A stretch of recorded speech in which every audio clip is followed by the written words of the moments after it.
Hey everybody, it's Annette. Welcome or welcome back.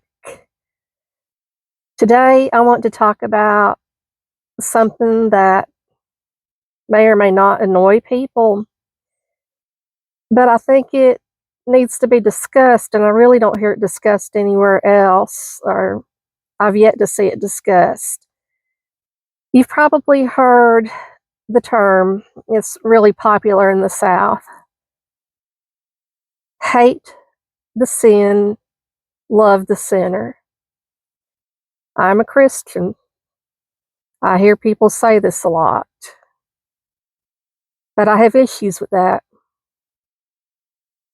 Hate the sin, love the sinner, with the premises being that, for example, say someone is sick with cancer.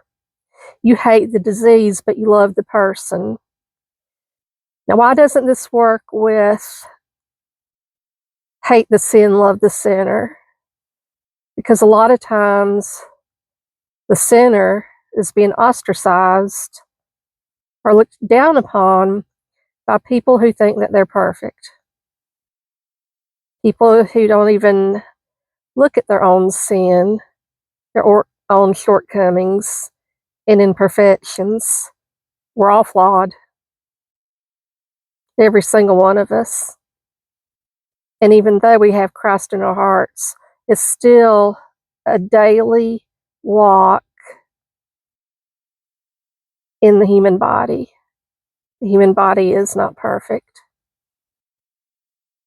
So, where does that statement take you? Hate the sin, love the sinner. Are you in fact doing that? The people who I have seen and know who utter that statement a lot, I have questions for you. Do you follow up with the sinner? And air quotes or whatever. Do you ever care about the well being of that sinner who you say you love?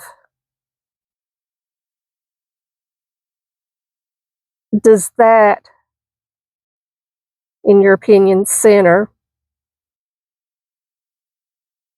do you even act as if that person exists? With the philosophy of hate the sin, love the sinner, but then you're openly accepting people who are within your congregation and who have taken the saved card and then go on their merry way and do nothing further. Some of them do. A lot of them do. But some just get that I'm saved insurance card, got the one-way ticket to heaven, I'm done. What about that person you're not ministering to? What about the person who knows, because they know that you are shutting them out, ghosting them, pretending they do not exist? I have to ask you a question, if this applies to you. And if you've been on the receiving end of that, as a Christian, I want to offer my apologies. Because it's okay to say that, hate the sin, love the sinner, but without any practice, it's just words. So, those of you, this is the question that I have, who state, hate the sin, love the sinner, yet you're up on your pedestal looking down at the filth, what you consider the filth, those not worthy.